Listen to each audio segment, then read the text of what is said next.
A lot of fans started asking what happened to Rebecca Romney when they stopped seeing her fuse as much on the TV show Pawn Stars. For a real long time, she was the person everyone called when they had questions about old books that might be worth money. She always had cool facts to share, or would surprise people by telling them how much their book was worth. She was on the show all the time, and people who watched loved how she stayed calm and was really smart when she talked about the stories hiding inside old, dusty books. But then, it looked like Shed Shoes went away, and lots of people wondered something bad happened, or if there was some big fight behind the scenes. The real story is that Rebecca Romney did not just vanish into nowhere. She made a really big and smart choice to leave the show and start building something totally new for herself. The last time she was on Pawn Stars regularly were around season 9. After that, she didn't visit the gold and silver pawn shop very much anymore. While the show kept going and stayed popular, bringing in new stuff and new experts, Rebecca was already busy writing her own next exciting story. One that took her way beyond the pawn shop and into new adventures in throde of rare books. Rebecca's adventure in the rare book world started way before she became someone people knew from TV.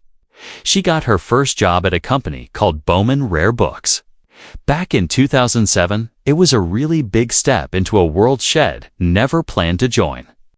She became part of the team that opened Beaumont's new store in Las Vegas, which was where she was living back then. She learned everything really fast, starting out as Simeon, who sold books to customers, then becoming the person who ran the store, and then becoming a really important boss at the company. This waste job she had when she first showed up on Pawn Stars in 2011. About a year after, she became the manager of the Las Vegas store. Her time working at Bowman Rare Books was when she learned tons of stuff and got really good at her job. She dove deep into the world of really old books and stories, always working to make herself even smarter about them. She even went to a special school just for rare books to become a really skilled expert in all kinds of books and writing. Working so hard helped her become someone people trusted and respected in her field. After her time in Las Vegas, Bowman Rare Books made a big decision and moved her to Philadelphia. This meant she got to see new places and face new challenges in her rare book job. But her story didn't end there. In 2016, she decided to join another company called Honey and Wax Booksellers, which had its main office in Brooklyn, New York. Each time she moved to a new place, she learned more and got to understand certain parts of the rare book business. But Rebecca had even bigger dreams cooking in her mind. After working for other people for more than 10 years, she was ready to take a big jump and start her own business. By 2018, her plans were all ready. She picked Washington, D.C. as the new home for her company, which she decided to call Punch Matrix. She chose Washington, D.C., not just because it was good for business, but because she had family living there. Its company is in Silver Spring, Maryland, which is right next to Washington, D.C. If you want to go visit Yokent, just walk in like it's a regular store. You have to call first to make an appointment, and then you take an elevator up to their 3rd floor. Rebecca started Punch Matrix in 2019 with her business partner, Brian Cassidy. They both had the same big idea. They wanted to make a rare book company that was totally different from the old boring rare bookshops that most people think about. They wanted to get away from the idea that rare books are only for really rich people or for quiet museums. They think that these Amazon gold treasures should be forever young to enjoy and buy. Inside Punch Matrix, you can see some truly amazing treasures. They might show you a really old copy of Robinson Crusoe that costs $15,000, or a super rare handwritten copy of Allen Ginsberg's famous poem Howl that could cost you $375,000.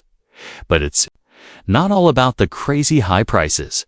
They also have lots of books that don't cost too much, including popular novels, science fiction books, and stuff from pop culture.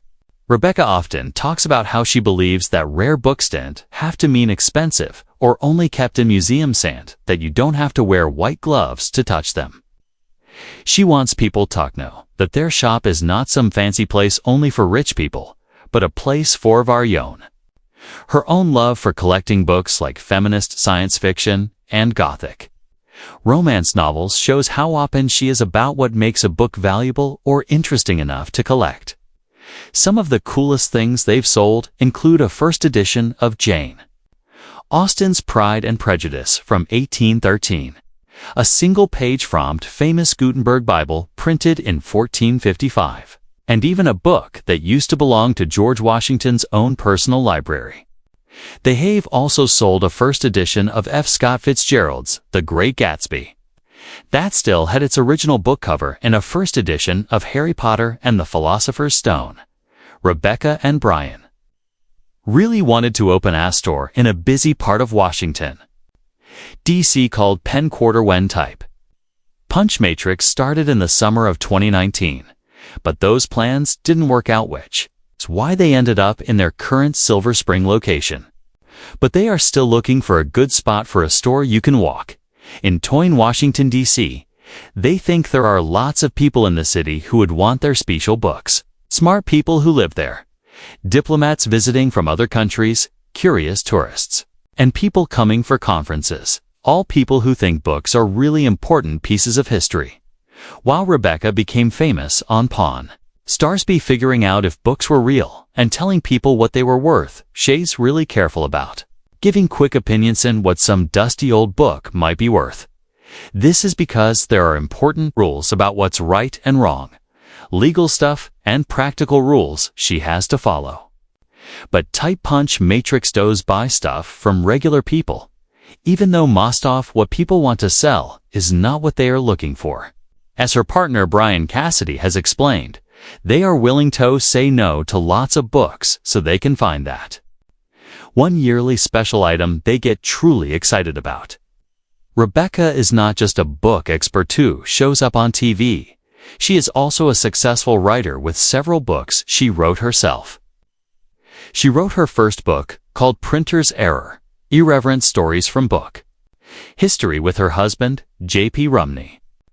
This really interesting book, which talks about interesting and sometimes funny mistakes that happened when people were printing books throughout history, came out in 2017.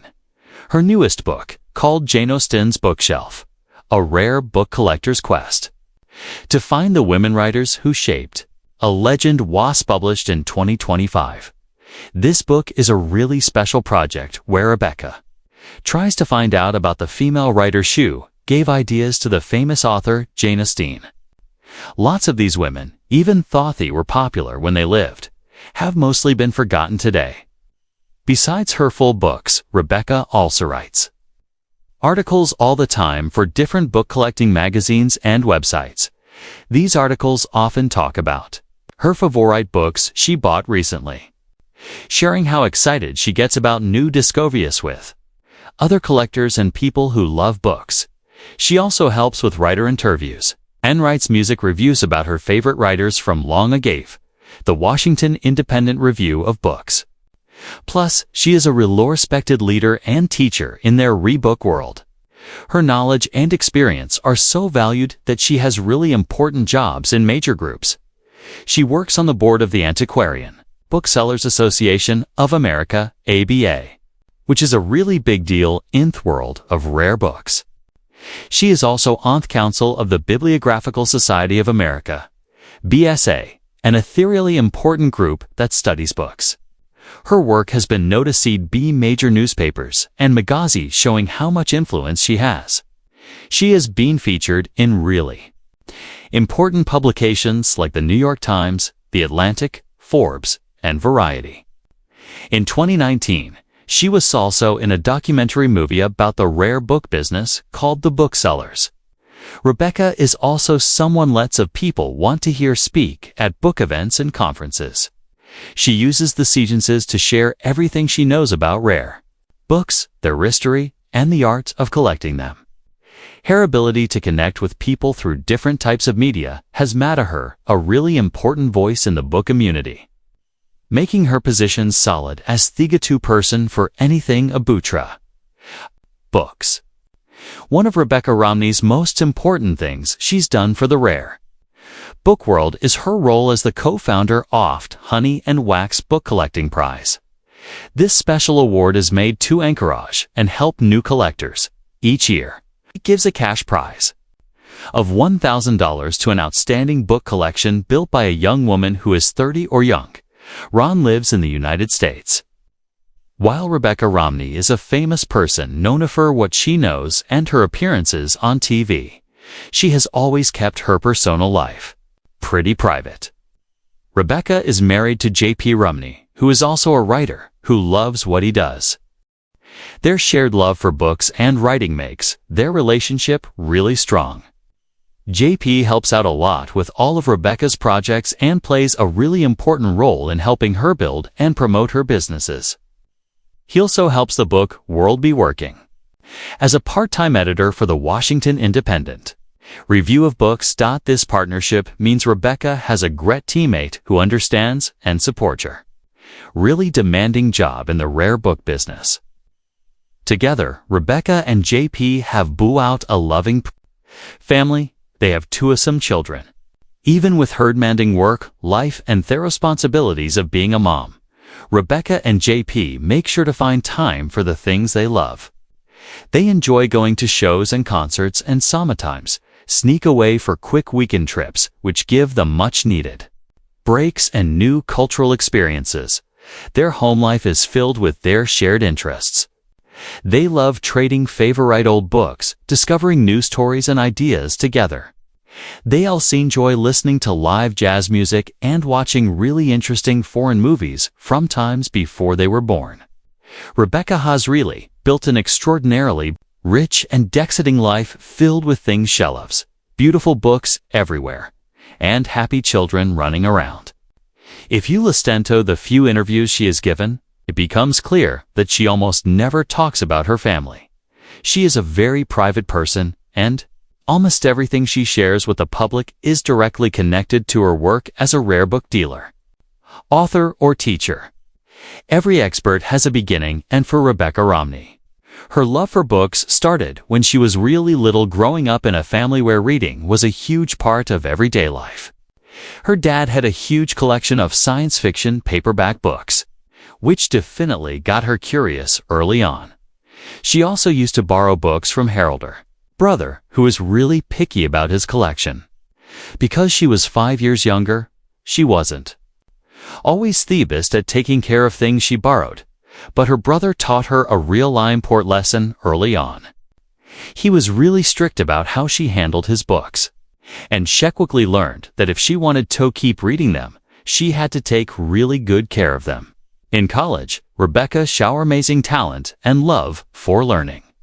She chose to study both linguistics and classical studies, which meant she learned deeply about ancient Greek and Roman languages, history, and cultures. She also studied philosophy as a minor, showing her interest in big ideas and thinking critically. Her school journey was so wide that she was only a few classes away from earning 3 or 4 other minors. Rebecca has a special love for languages, and she admits she's kind of obsessed with them. She can read in 6 different languages, and she enjoys learning new ones, just for fun, needing very little reason to start studying a language. Before a family trip to Vietnam, for example, she met Azure to study Vietnamese. This deep understanding of languages and ancient texts is a powerful tool for a rare book dealer, letting her understand and figure out if books from different times and cultures are real. It might seem like Rebecca was always meant to be a rare book dealer, but her path into the job was actually quite unexpected. She did not plan to become one at all. When she was 23 years old, she saw a job ad for a manager position at a rare bookstore called Bowman Rare Books. She applied for the job even though she thought she was not qualified for it. The story she often tells us that she almost didn't apply at all, but her mom gave her some really smart advice. Her mom told her not to count herself out before even trying, but to go through the process and let the company decide if she was qualified. Rebecca took her mom's advice, applied, and to her surprise, she got the job. She started working at Bowman's new store in Las Vegas in 2007, marking the beginning of her career in the rare book business, totally by accident. She learned the rare book business, not through a traditional collegiate degree, but through lots of hands-on experience, kind of like being an apprentice. She learned by working closely with experienced people in the field. She gives special credit to John Resnikoff of University Archives, calling him a great mentor and teacher who taught her therapists, especially about figuring out if signatures and other important details were real. This practical, real-world learning combined with her strong school background gave her a unique and deep understanding of rare books. Rebecca Romney started showing up on the History Channel's hit TV show Pawn Stars in 2011. This was about a year after she became the manager of Bowman Rare Books Las Vegas store. Her connection to the show wasn't totally new. She had met Rick Harrison and talked with him before she became a regular expert on the program. The rare book world in Las Vegas was a small community, so it washed her not to run into others in similar jobs. These friendships she already had helped bring her onto the show later.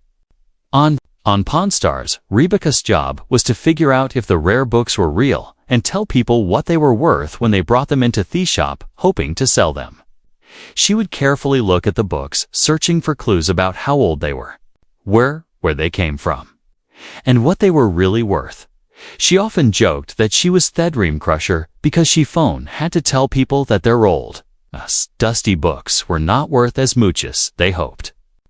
Her appearances on Pawn Stars quickly made her one of the most famous rare book experts in the world.